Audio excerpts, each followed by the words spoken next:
Hi everyone, and first off, before we begin, happy Mother's Day to mothers everywhere, to my mother, who I love very much. Happy Mother's Day.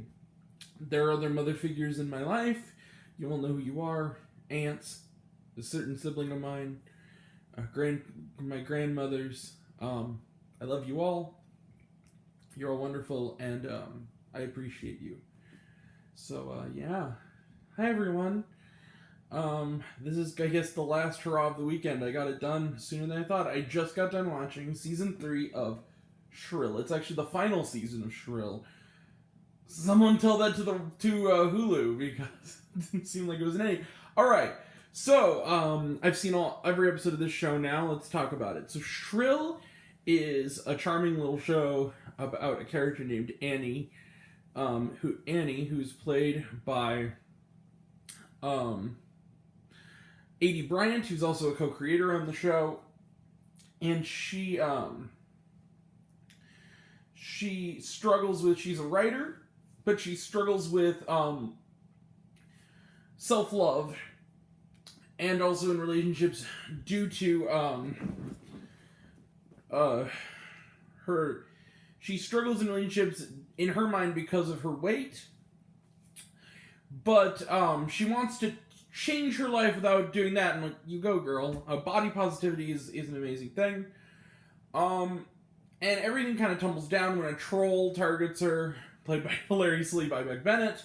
She confronts him and gains a new sense of confidence, and now she is no longer going to be ashamed of herself, and she's not afraid of being real with both the people in her life who she loves and the people in her life who are not good for her. And that leads to both complications, both comic, cringy, and serious.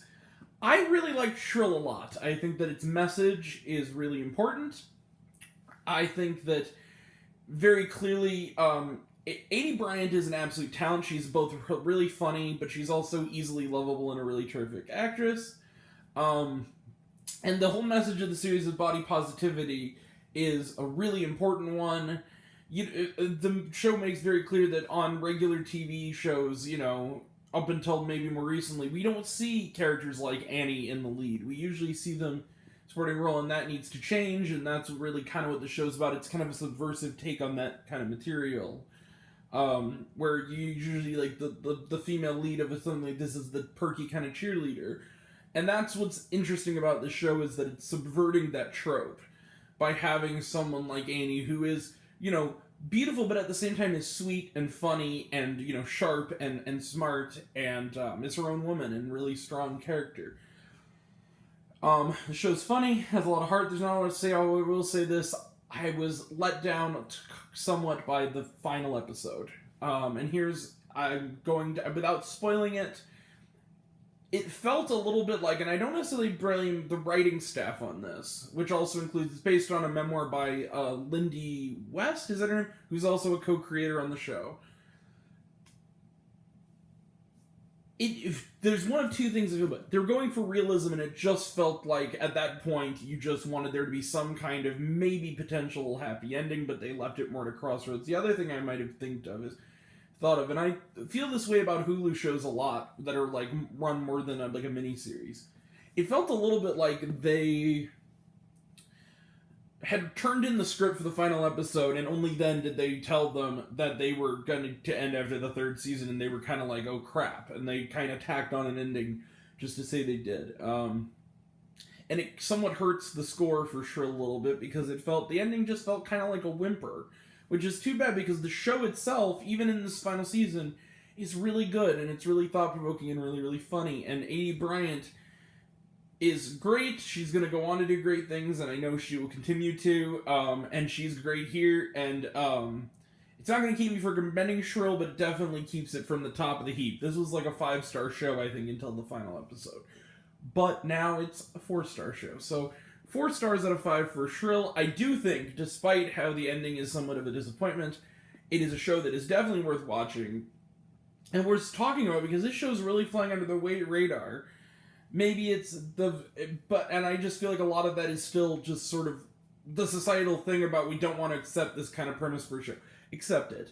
It's a really important message about body positivity And it's also really just important, even outside of the message, it's a really great show about a person coming into her own. And Aidy Bryant is so good here, and everyone's good. You got some comedians and comedic actors showing up in some great little, supporting roles. Joe Firestone, for the terrific Joe Firestone from Joe Parrot Talks With You, as well as Connor O'Malley from Joe Parrot Talks With You, both playing very different kind of co-workers. Patty Harrison, from one of my favorite films of the year so far, Together, as another co-worker. You got John Cameron Mitchell, not only a great actor, but a great director in his own right, the maker of Hedwig and the Angry Inch. And then you also got people like Daniel Stern from The Wonder Years and Home Alone as Annie's father, and the great Julia Sweeney as Annie's mother. So you have all these great talents, that pop in and out of there, and it really is a treat. So go check out Shrill. It's on Hulu now, all 3 seasons. And it's not even that long to watch. I think altogether there's like something 20-some episodes. Check it out. It's a good show. It ends with a little bit of a whimper, but maybe, who knows? Maybe my opinion will change on it and I'll begin to think about it more. But just from first reaction, it dampened it a little bit for me. It kind of had one of those endings where all the characters and their typical behaviors had to be somewhat undone so that the ending could happen. It just felt a little bit disappointing. But regardless, Shrill gets 4 stars. All right. That'll be it. So coming up this week, we got some movies. I don't know what they're going to be really until the showtimes come out. I'm at least going to attempt to see Spiral from the Book of Saw. I'm kind of looking forward to it. And Those Who Wish Me Dead, among other movies. Also, I was hoping to see Army of the Dead, but it's not playing at AMC theaters because apparently AMC just will not get on board with Netflix for some reason, even though other theaters have started to. But we will when that comes out on Netflix. So, and also next week. Oh, and also maybe later tonight. Actually, it might not be the last week. I was going to do a Bird Girl video. Maybe I'll do a Bird Girl video tomorrow. And then we'll, maybe not tonight. I'll give you guys a break, but tomorrow.